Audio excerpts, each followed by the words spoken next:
Hey everyone, I have another PSA return today.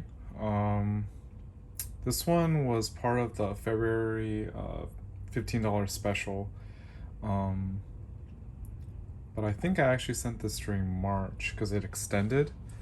So yeah, I have just a small little return. It's 10 cards, I think mostly Charizards. I don't remember exactly what I did, but this will be a blind reveal, so I'm not really sure what the grades are. It's always really hard to kind of get the email and kind of not look at your grades, right? But let's see what happens. I think okay, so this one was around like a 1 month turnaround time, from shipping it to PSA and then getting it back. So all in all, it took 1 month.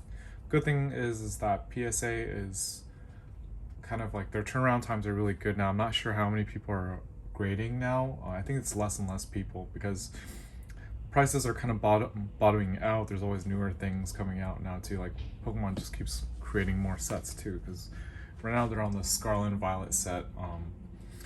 But yeah, like I'm not really buying anything other than singles. I think opening boxes is kind of like a waste of time and it's not the best. I think a good investment is buying a box and then keeping it sealed. I usually just buy one of it, each booster box, and I just keep it in my closet, and then it usually appreciates. Kind of like what I call Evolving Skies did. So yeah, we'll go ahead and go into this return. Yeah, this one's a small one. So yeah, it's very interesting because it's just really fast now. Like a lot of people are getting their cards back. It's actually very hard to make money completely now. You can probably sell for double what you paid if you get a PSA 10. But if you don't, then you pretty much break even. I usually, if I break even with like a card like Charizard, I just make lots. So, as always, keeping the packaging material because you don't know when you're gonna need it next. And it's just always better for the environment to recycle. So, yeah, before I go on, I got a new playmat. This one is actually, if you are one of the fans of Miyazaki, you can recognize all of these characters. Yeah. Totoro, Howl's Moving Castle, even Princess Mononoke. But anyways, let's get our tools out. This one will be a short return video because I only have 10 cards, but then I'll also show you what I'm submitting later on, in case the PSA special comes back, because for April they didn't renew the $15 per card special. So I'm gonna wait until whenever it comes back. Some people, I think in the community and on YouTube, think that they're gonna experiment with $13 or like hopefully even $12 to $10 prices for each card. Because I know PSA just really wants that money and everything, but it helps other people make money too. So yeah, let's get into the return. I have a piece of paper. I'm not sure if it shows my address or not, but I'm gonna take it out. And the cards. Okay, so it's face up this time. PSA isn't in order anymore, so it doesn't really matter. Well, let's see what else they have. Of course, they have this advertisement. It's funny because I'm gonna sleeve whatever I do want to keep in these. But they always have a flyer. Cardboard gold is really, really good for just keeping your cards in tip-top shape. Yeah, and I personally use them too for submission and for keeping my slabs in good condition. Keep the box, and we'll just go on with it.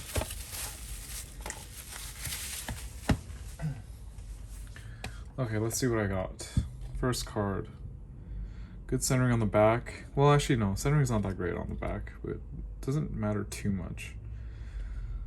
Yeah, it's all about the front. Okay, this one's the Radiant Charizard. I actually don't own a copy of this in PSA 10 yet. I just really like collecting the PSA 10s. But I know the centering here is good. Actually, centering might be a little bigger on the left, but it should still be a good card. if you all want, later on I can have like a tips and tricks on how I do my grading before, like my pre-grading before I submit. But generally I don't send in any cards that have like big imperfections. This one's not such a big imperfection, just a little bit of centering issues. It could be a 9 though, but I'm hoping for a 10. Yeah, okay, got a 10. 10 pile and then 9 pile. Or whatever lower than 10. Oh, okay. This one's a Radiant Charizard. I actually do have this in my collection already. But Charizards, especially shiny ones, are always good to grade. And the price has fallen off for this. Like, it used to be a $26 card at the highest. And then it, I think now you can snag them for around like less than 15. I think I bought mine for like maybe 12. Okay, this one looks really good actually. Centering is really good too. Maybe a little skinnier on the back. Like this one, maybe get a 9.5 for centering from Beckett. But from PSA, it's they're a lot more lenient on the back. The front is what they care about the most.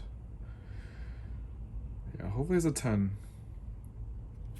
Yep, ooh, nice. That one's around like $60 on eBay right now. Okay, so you can tell that I love all these Charizards. I'm just trying to get a 10 for both, and I did, so it happened really well. Let's see. Yeah, this one looks like a 10 too. Yeah. The thing about, there's always the conundrum, right?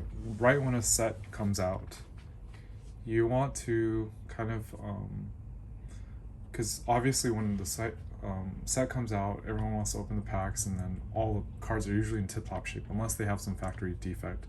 So some people want to buy all those packs, open them, and then submit for grading, versus buying them like 3 months out, because sometimes the condition might screw up, or people might play with them, or they might, like, some people handle the cards and then they accidentally scratch it, whatever. Like sometimes on TCG Player, like when people sell near mint, very rarely, but it still happens a lot. Actually no, it happens a lot. It's not very rarely. Near mint cards that are actually light play, they still sell as near mint. So you're pretty much losing money because it's really hard to get the refund, and it's like if it's a $5 card, you don't want to go through that hassle. So a lot of people buy cards closer to release date just so they can get a near mint. But who knows, right? Like if you pre-order a bunch of stuff and it turns out to be a set where the print run or the QA is really crappy, then you're kind of screwed. Better keep those boxes sealed. Next one. Radiant Charizard. This is really good too. Really good centering. This one a little fatter on the bottom, but I think it should still be a 10. Yeah, nice. So like I'm pretty much going through exactly what I look for usually. The back I don't pay attention to as much, but the front is where it really matters. This one looks like a 10 too. Like the centering is just so good. I wouldn't have sent it in if it had like really bad centering in the front. Yeah, looks like a good card. 10. This one, ooh, this one might be a 9 because the centering is not as good. Let's see the front. Not all the time will the back match the front. Yeah, this one, yeah, not so good in centering. This one could be a 9. Yeah, oh my gosh. I should not have sent this one in. It's a little fatter on the top. So that's where the centering definitely mattered, and that's why I got a 9. Okay, this one looks really good. Yeah, this one looks really good. Not BGS Black Label good, but still pretty damn good. 10? Yeah. You can tell I really like this card. It was really cheap too. It was around $7 or $8 when I purchased like a bunch of them. Okay, this one's a little wobbly on the back. It could be a 9 on the back. Oh, okay. It's a Blastoise. Yeah, you can see it's a little, yeah, not so great. It's kind of like, it's not perfectly centered. It's like, it's a little crooked. This one could be a 9. Oh, okay. I got a 10. See? Like sometimes PSA is very lenient. At CGC, this This might have gone a 9. Like not even a 9.5, but probably a 9 just for centering. Yeah, but I'm glad I got that 10. Next one. Oh yeah, terrible centering on the back. This one, yeah, this one could be a 9 too. A little bit fatter over here. But I think it was like a really good card anyway, so I still think it was worth sending in. But yeah, this one could be a 9. Oh, okay, see? Look, another 10. So PSA kind of like, I actually assume, well, let me do the last one. This one's good centering. Blastoise, yeah, I love the Celebration Classic Collection. It's just like nostalgic, right? Like the same art and everything. The foil's a little bit ugly, but still it's like, it's just one of the big 3, right? This one I feel like it could be a 10. Oh, wow, okay. Nice. Yeah, I feel like maybe the grader was a little bit more lenient. So I guess I'll just keep sleeving some of my cards while I think about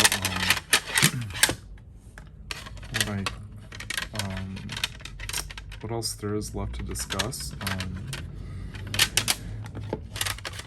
So I think right now is a very good time to grade if you can get the $15 special, or because I think there's less people paying attention to Pokemon now than they did post-pandemic era, and it's like it's good because a lot of people are putting money into other things, other assets. It's very cheap to get a lot of these cards now, so it's a good time to start a collection.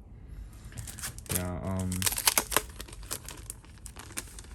I feel like PSA as a company, they're still doing really well, but it's like a lot of companies they're kind of like churning and burning. They need to have a lot of cash on hand, and they're doing it in ways that are good for the consumer and also bad for the consumer. Like bad for the consumer is like raising prices for a lot of things because inflation, right? Good for the consumer because they're also trying to make things affordable, such as the $15 special. It's only gonna go down, in my opinion, unless there's like another Black Swan Logan Paul event or something like that. So I definitely do think it's a good time to kind of like focus on collecting what you like. I'm just putting these in order. They all look like really good, like in sequential. I think the 9 is like the only one that's kind of broke off the sequence. So yeah, this is 07, 08, 09, 10, 11, 12 is here, and 13. I'm just gonna keep the 13, who cares? Yeah, and one thing I saw from BGS's side is that they're not necessarily getting faster, but they're also like, you can see that BGS is like out for the money right now. They're trying to advertise. I don't know why, but I guess so many advertisements for Beckett now. It's quite annoying. And Beckett, it's like, why go for a BGS 9.5? Because you're likely to get a 9.5 at Beckett, but you can get a PSA 10 and complete some Charizard collection that you have or whatever. So yeah, that are my thoughts on it. And overall, this was like one of the best returns I had. Only 1/9 out of 10 cards, and the rest got PSA 10s. Like, it'd be nice to get 10 PSA 10s, but overall I'm very happy. I'm gonna keep these and add these to my personal collection. The rest of these I will sell. So if anyone's watching and they want to purchase them, let me know. I can cut you a deal. It'll be definitely cheaper than eBay's Buy It Now. And I ship very fast, and it will also have tracking. So if anyone wants to purchase this stack, let me know, and I'll get back to them. But until next time, if you're watching this far and you want me to make like a tips and tricks video of how to get the best grades and what I do, please let me know. I think I might just come out with one anyways, but any comments would be great as well. Yeah, very good return. Maybe I doubled my money, but you also have to take in consideration shipping costs and eBay fees and whatever else when you're doing this type of stuff. But as for a collector, these 3 will end up in my personal collection. So yeah, we're all very happy. Thank you all, and catch you next time.